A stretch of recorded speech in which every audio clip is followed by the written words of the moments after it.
What's the buzz? This is Zeta Beetle, and welcome back to TGIF. In this episode, I'm going to commit some thievery, which is common in pretty much every Battle Royale round, so I don't know why I'm saying this now. But you know what? Let's get on with it, and the regularly scheduled suppressed weapon damage.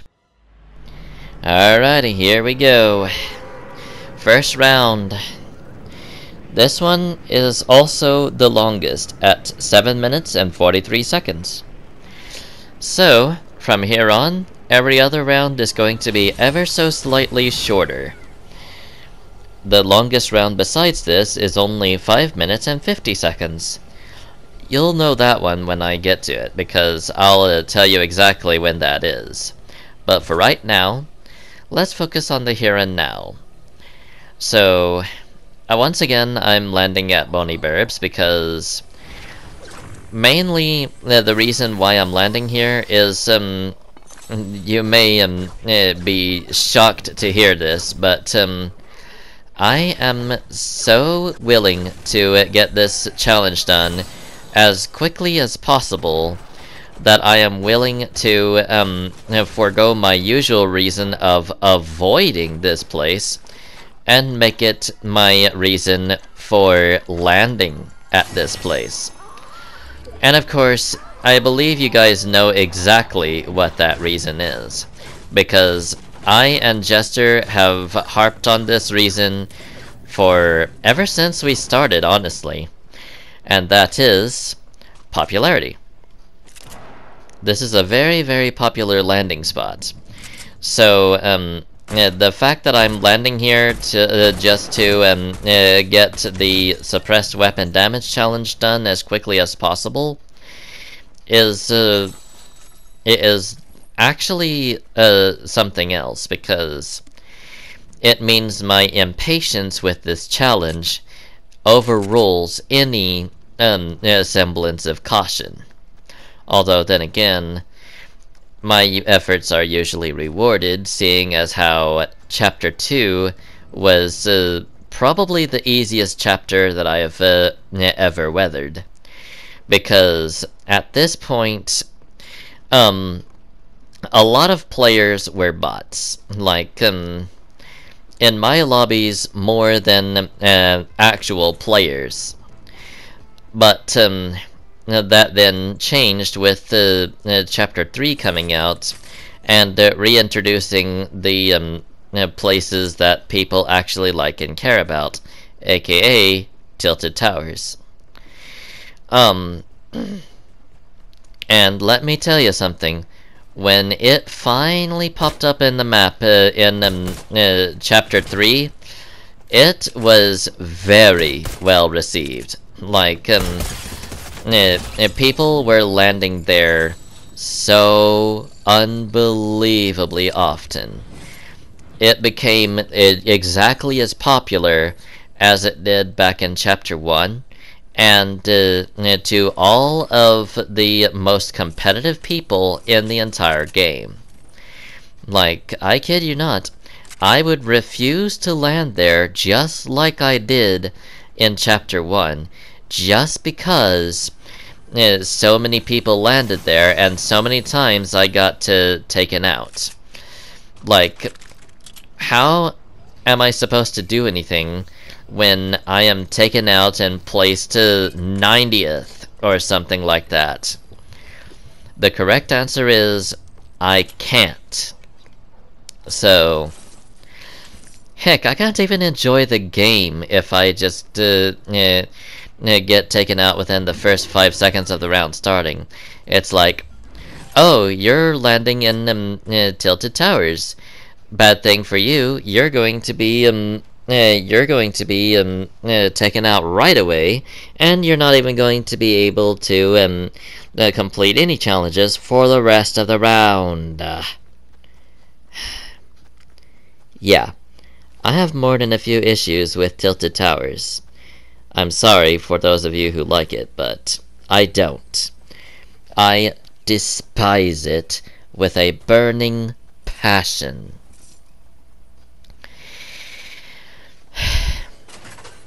Compared to it, both Bony Burbs and Lazy Lake were tolerable by comparison. So, yeah. I'm sorry to say, Tilted Towers is my least favorite POI on the map due to how many people like it and how many people that I struggle with, more specifically, like it. It's just too much. That's really the my reason for my hatred of Tilted Towers. If you like it, like it. I don't care. It's your decision, it's your opinion, I'm entitled to mine, so back off. Anyway, let's go on ahead and get on with the rest of the round now that I've gotten my rather controversial opinion out of the way. So, this guy is employing hit and run tactics, looks like. A lot of people, or maybe a lot of bots, seem to do that. Because, like, yeah, they just, I don't know. I don't know why they do that, but, that's,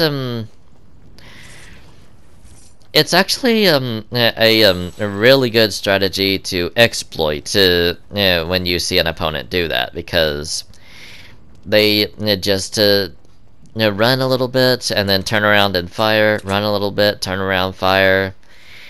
It's pretty easy to exploit once you, see how they work. But, it can get a little bit irritating at times. Whenever I see somebody like that, I'm like, oh no, you're not getting away with that tactic. And then I chase them, and take them on out. And this is especially true whenever I go to this is especially true when I go to doing a challenge on them. And the challenges I mean are either eliminations or damage, whichever one I happen to be doing at that point. Anyway, let's go on ahead and get on with the rest of the round, shall we? Alright, so this guy, I'm going to be pestering him with the suppressed assault rifle, and that just so happens to be the last elimination of the round. Hopefully you're not too annoyed with cut forwards, because this is going to be the first episode that really employs them, I think. But whenever when I started really getting impatient with this challenge, I was like, all right, whenever I go and get progress on this one, I'm going to save right then and there, and I'm going to move on with the next part of the round. And if I if I don't get the suppressed weapon damage in the next clip, well then, move on to the next round. And this continues for a while, unfortunately, because I got so impatient with this.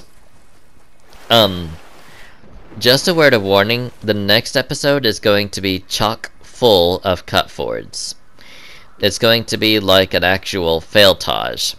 So much so that I'm going to have to split it in half and then stitch it together again. That's going to be real fun. Anyway, let's go on ahead and move on with the rest of the round, and we'll talk more about that here in a little bit. The main thing about it is I'm just trying to get as much fitted into an episode as I can, or at least that was my plan when I was putting this on DVD, which I'm planning on resuming once I get all the footage onto YouTube, because honestly speaking, this is taking up a lot of space on my system, and once I get this fully prepared, I will waste no time getting the series finished off on DVD. So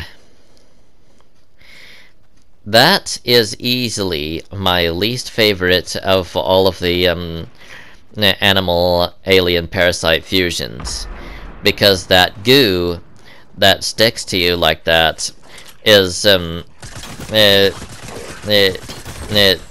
it continues to wear you down even after you've taken down the animal in question.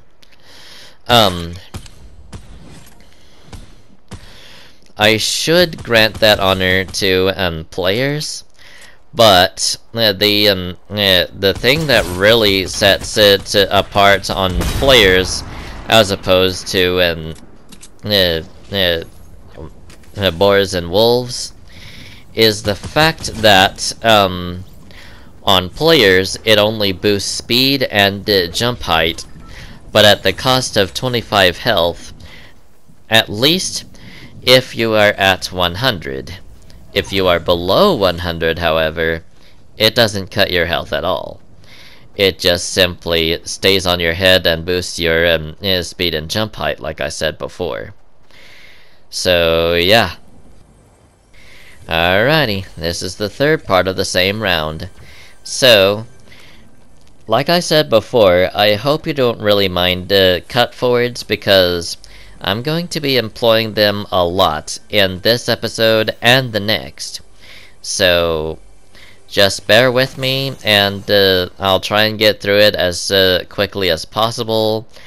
And if you stick around long enough, we may even see an end to this challenge soon. So that's great. However, that won't be for another 3,000 damage from the next episode. So, yeah, that's going to be fun. Wild Weeks were bulky, and this just so happens to be Sneak Week. So, yeah. Basically, what Sneak Week is you are given the challenge to deal damage with suppressed weapons, and the suppressed weapons are one of the main ones that actually come back, like suppressed assault rifles, suppressed SMGs, suppressed pistols, suppressed sniper rifles, which I've gotten a couple of eliminations with already. It is honestly, one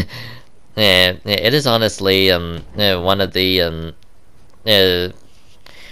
the weeks that I particularly enjoyed, because when it comes to suppressed weapons, the charm to them is that you get to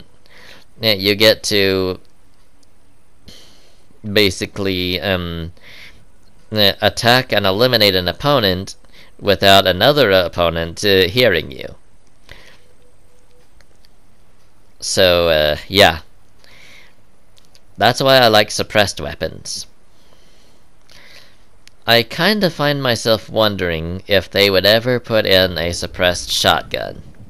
Like, I know that that would be really overpowered, but on the other hand, it's something interesting that that I would like to see at one point, to see them experiment with it, that is. I'm kind of curious to see how long it would last, and how long it would take people to complain about it. Because, honestly speaking,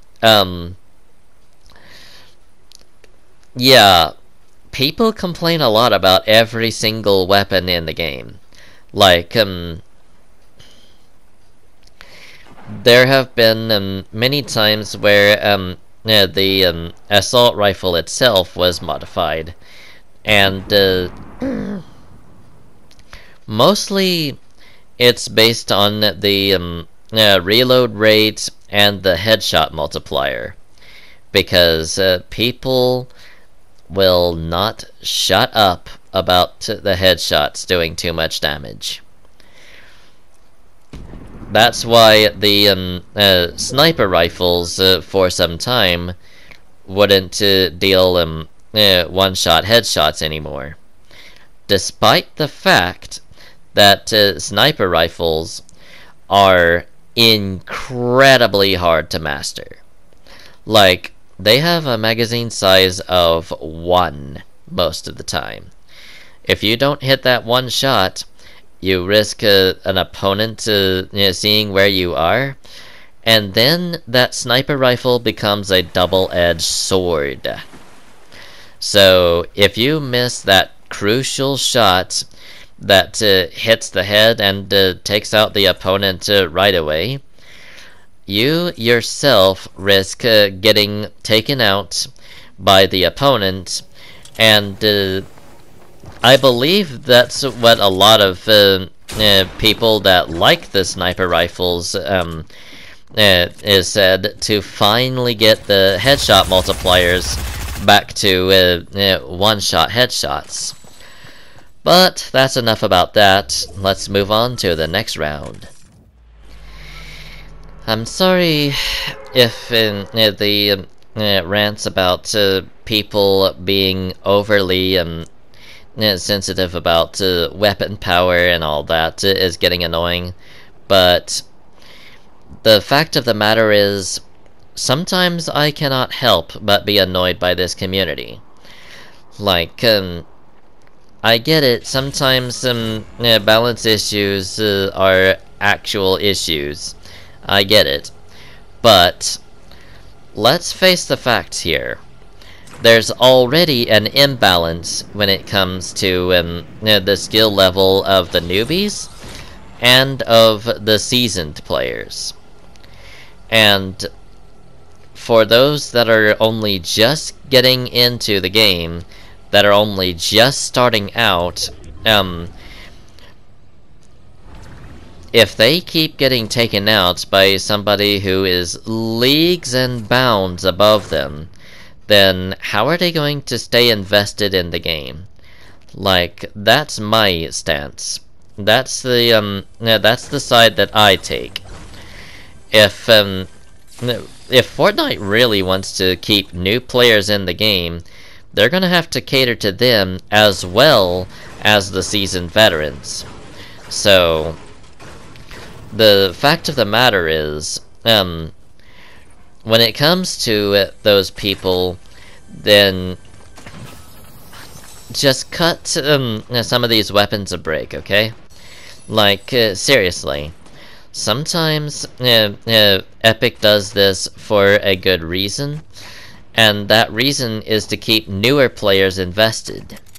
Once they get out of that new phase, then it would be advisable to nerf or otherwise vault the weapons in question. But until such a moment, really and truly, you should leave the weapons well enough alone. Like, honestly speaking, from my opinion, you've got a widely varied player base to appeal to, not just the seasoned veterans here. Like, I get it, some of them are the squeakiest wheel, and they won't shut up until a change is made. But let's be honest, if you try to please everyone, you actually end up pleasing no one, because there are two sides to every coin, and what one person likes, the other one's going to hate.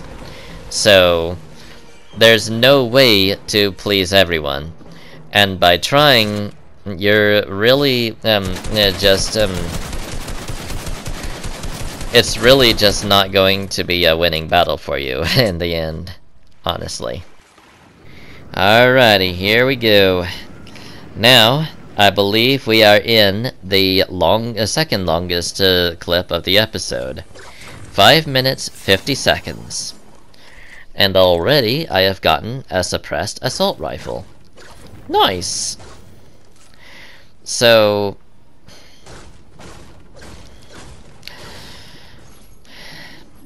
I'm not sure what else to say because practically all of my piece has already been stated.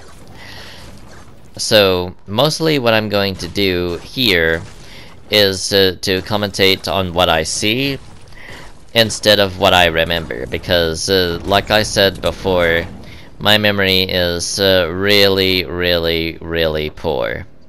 So it's it wouldn't really do to try and access my memory, because sometimes my memory is just not that easy to help me think up things on the fly. So here I am in the same building as my opponent, and I'm going to be drinking the shield potions, both the minis and the big pots. And once that happens, I'm going to switch on to my assault rifle and go on up the stairs. And there's the opponent that I'm going to be going after. And it happens to be a Sunny, which I just now got taken care of. So, now I'm going to be drinking the minis again, and I'll reload my excuse me, my suppressed assault rifle, and now I'm going to be moving on with the rest of the round. So, where might my next opponent be? And okay, there's somebody over there. That's because yeah, that's what I can see from the energy cannon. I'm not entirely sure what's actually piloting that, or who or what. Yeah, that's really the question. Okay, so let's go on ahead and move on here, and okay, there's the energy cannon firing at somebody again.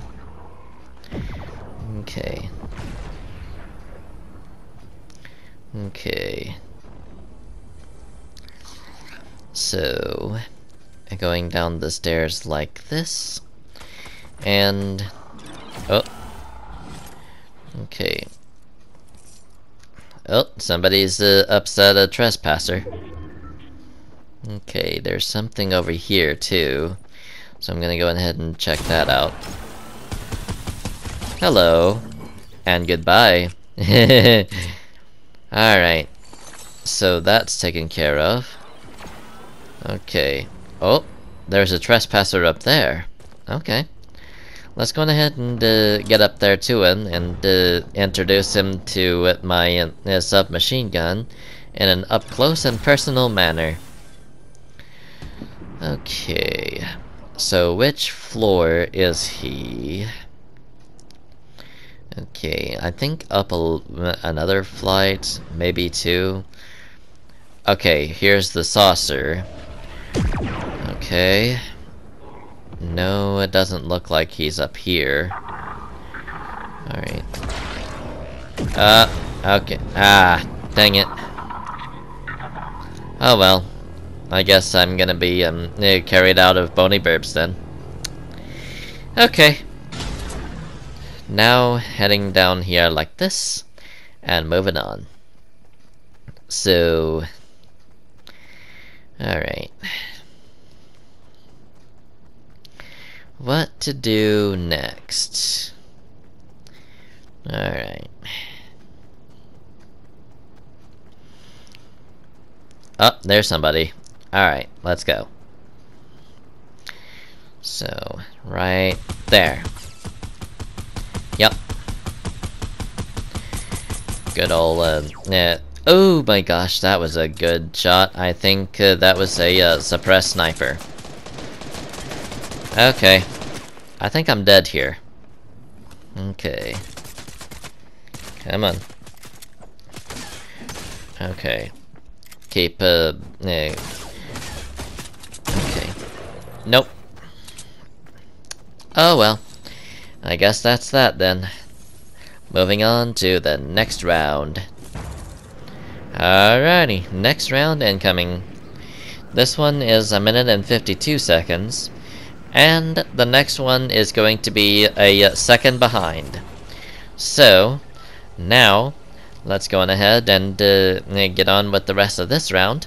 And see what all I can get up to.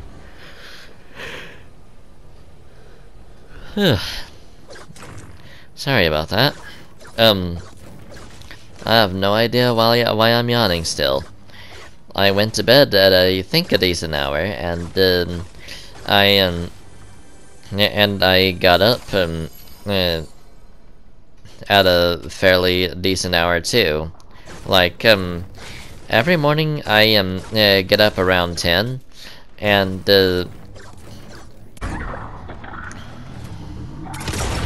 alright.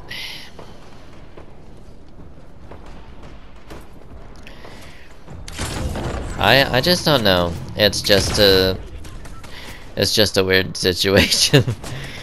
Okay.